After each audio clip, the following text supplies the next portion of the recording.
This is New Zealand's most fascinating animal. It's called a tuatara.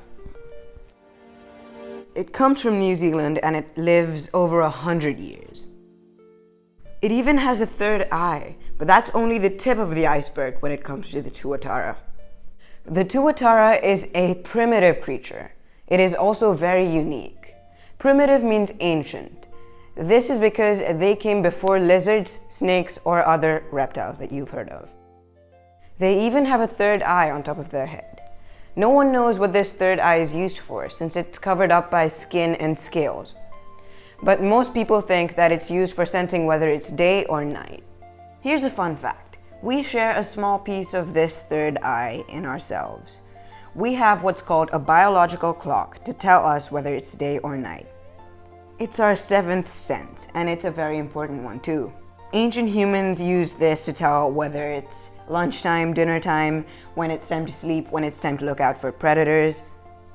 All thanks to a third eye that we once had long ago, which I don't remember. They don't even have real teeth. They have conical structures that come out of their jawline, which they use for eating. This means that they don't have real teeth. These are bones and they wear out when they grow older. When they grow older, they'd have to eat softer foods like worms.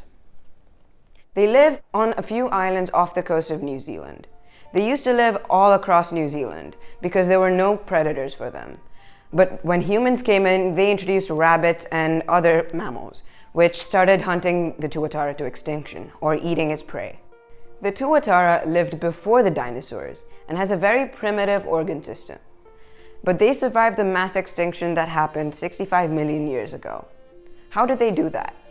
Well, when the asteroid slammed onto the Earth 65 million years ago, the dust and debris that came from the asteroid went all the way up to the sky and blocked the sun. This made the Earth much colder, and many animals, especially dinosaurs, couldn't survive that change. But smaller animals could adapt to that change, and that's how the tuatara survived this extinction. A lot of reptiles died in this mass extinction. This is because when the weather got colder, reptiles, they're cold-blooded and they rely on the environment to heat up their bodies. But the tuatara has evolved to adapt to colder weather, and this is one reason why they survived colder temperatures. The tuatara isn't the only reptile that survived the mass extinction. What's surprising is crocodilians and other ancient reptiles survived the mass extinction as well. One theory suggests that since they live in water, which can handle temperature much better than land, they survived. This reptile has been living on Earth for a long time, and it gives scientists a clear picture of what life was back then. Adult tuatara are nocturnal, which means they are active during the nighttime. But baby tuatara hide in logs and branches during the day, and that's when they're active, meaning that they are diurnal. Tuataras lay eggs like every other reptile, and their gender is determined by temperature. The cooler the eggs, the more likely it is to be female, and the warmer the eggs, the more likely it is to be male. This feature is shared with other reptiles, like crocodilians, for example. But this makes global warming a big problem for the tuatara. The warmer weather means more males, and more males means less eggs, which is obviously bad. The tuatara has a very long life.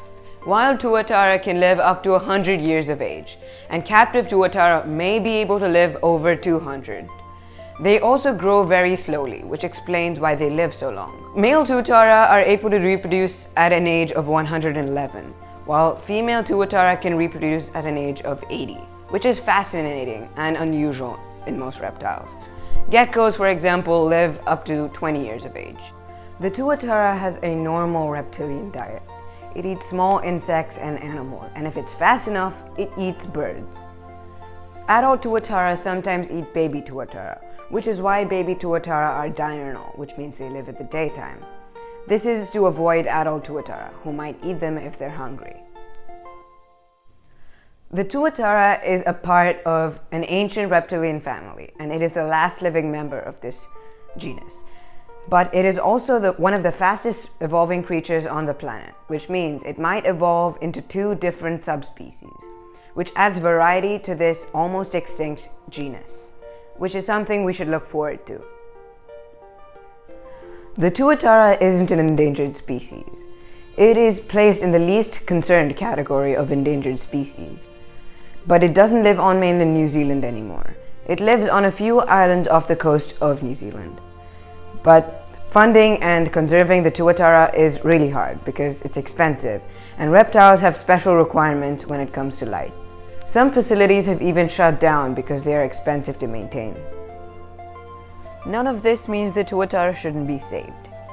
It does require some protection, as rats and mice are a huge threat to Tuatara.